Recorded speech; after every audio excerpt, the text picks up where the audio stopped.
Breaking news. The first black Secretary of State, Colin Powell, has died from complications of COVID-19. Despite many job openings throughout the U.S., you're seeing a lot of people who simply don't want to go back to restaurant or hotel jobs. millions of Americans aren't hurrying back to work. And SFMN was at the FTX Arena. What do you expect to see as we transition over to the regular season? Some really good basketball, some really good defense, and really good offense. To get reaction from Heat fans on the upcoming season. These stories and more coming up on Newsbreak. Hello, South Florida. Good Monday morning. I'm Zitlali Solati. And I'm Danelle Dukin. Today's October 18th, 2021. From the South Florida Media Network's Biscayne-based studios in North Miami, this is SFMN Newsbreak. Breaking news this morning involving former U.S. Secretary of State and Chairman of the Joint Chiefs, Colin Powell. He died at the age of 84 and leaves behind a wife and 3 children. The network's Christopher Gomez takes a look back at his years of service. I will never not be a soldier. Colin Powell, a soldier turned statesman, made history on many fronts. The first African American and youngest chairman of the Joint Chiefs of Staff, and later, the first African American Secretary of State. So I've always felt strongly that you should try to solve conflicts in this world through negotiations, through diplomacy. Powell grew up in the Bronx, New York. His parents emigrated from Jamaica. He enrolled in City College of New York. Geology was his major, but ROTC became his passion. Powell flourished as a cadet, and after graduating, excelled as a soldier. He served 2 tours in Vietnam before earning a prestigious fellowship working for the Office of Management and Budget during the Nixon era in 1972. Afterward, Powell returned to his troops, eventually becoming a general, and went back to the White House in 1987 as President Reagan's National Security Advisor. Then, in 1989, the general became the highest-ranking officer in the U.S. military when President George H.W. Bush named him chairman of the Joint Chiefs of Staff. Our strategy to go after this army is very, very simple. First, we're going to cut it off, and then we're going to kill it. On my final day in uniform. Powell was nominated Secretary of State by George W. Bush and made a case in front of the UN Security Council, arguing that Iraq posed a grave threat to the world. Because, he said, they had weapons of mass destruction. The following month, the U.S. invasion began. The war lasted more than 8 years. No weapons of mass destruction ever turned up. I read it now because the information was wrong. After 4 years as President Bush's Secretary of State, Powell returned to private life. He spent his civilian years empowering youth through his projects, America's Promise Alliance, and the Colin Powell School for Civic and Global Leadership. General Colin Powell, a leader and a patriot who devoted a lifetime to service.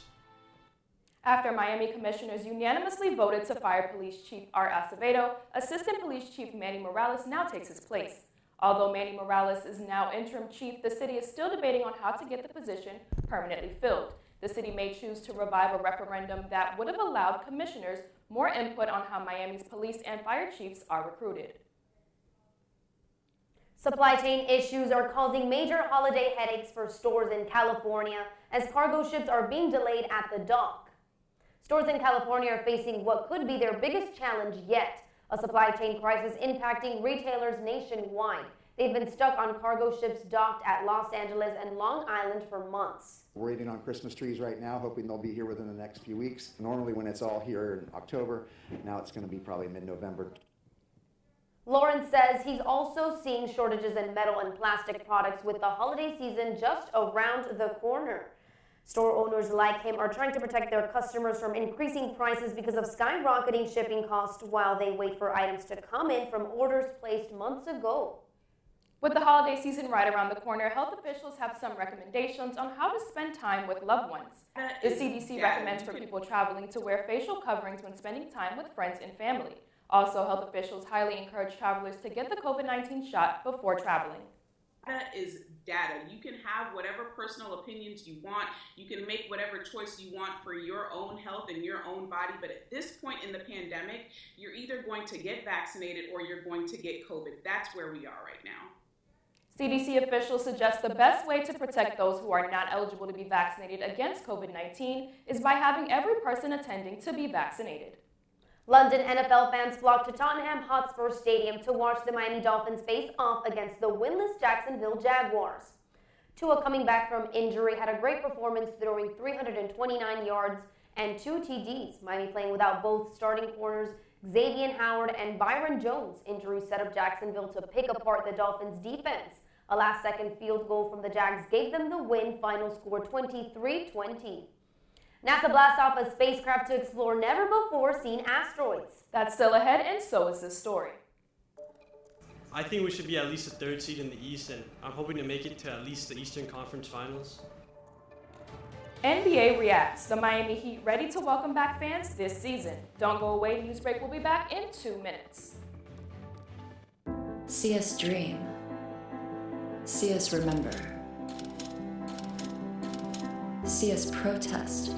You matter. Your feelings matter. Your identity matters. Everything about who you are matters. See us fight back.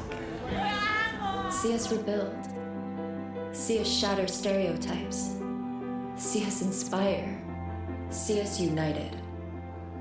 See us now. COVID-19 has changed how we show up and show out with our family. Now it's time to take the first step that lets us get back to talking smack with a side of mac and cheese. Before we can safely come together, we need the facts. As COVID-19 vaccines become available, you may have questions. Should I get it? Is it safe? Should I wait? It's smart to question. Now, get the facts at getvaccineanswers.org so you can make an informed decision when vaccines are available to you.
Miami Heat fans ready for a new season and have high hopes for their playoff chances. The Heat are on a roll, losing only one preseason game. Fans riding high. The network's Anya Joseph is at the FTX Arena to see how Heat fans are feeling. We're here with Miami Heat fans as they're heading inside to watch the Heat's last preseason game against the Boston Celtics. As we embark upon the regular season, let's hear what the fans have to say. I expect to see a lot of the guys who got more playing time earlier in the preseason transfer over into the regular season. I'm excited to honestly see Kyle Lowry and him playing with Bam Adebayo. I think that was a huge addition in the offseason. A perennial all-star. This man's been in the league for a long time. He did win a championship with the Raptors, so he's bringing that type of experience to the locker room, and that's definitely going to carry over onto the floor. This year, we've had enough time to, get practice in, get some time off, develop some players. Who's your favorite player? Jimmy Butler. And why is that? Man, I just like the way he moves. I like his vision on the court. I like his dedication to the game. Tyler Hero. And why is that? He's been shooting way better, and I like the way he's been creating for the offense this preseason. Given that the preseason has gone pretty well and the Heat only lost one game so far, what do you expect as we transition over to the regular season? I think we should be at least the 3rd seed in the East, and I'm hoping to make it to at least the Eastern Conference Finals. And there you have it. Fans young and old seem to be ready for this season to take off. Reporting from the FTX Arena, I'm Anya Joseph, South Florida Media Network. Lucy is in the sky with diamonds as NASA just launched, its 12-year mission. The NASA spacecraft is on a quest to discover more mysteries of our solar system. Lucy will be traveling near Jupiter's orbit to take high-resolution photos of ancient asteroids and investigate them with specialized tools. She will never return to Earth. You gotta love the Beatles pun. That's all the time we have for Newsbreak. I'm Zitlali Salache. And I'm Danelle Duke. And get more news anytime at sfmn.fiu.edu.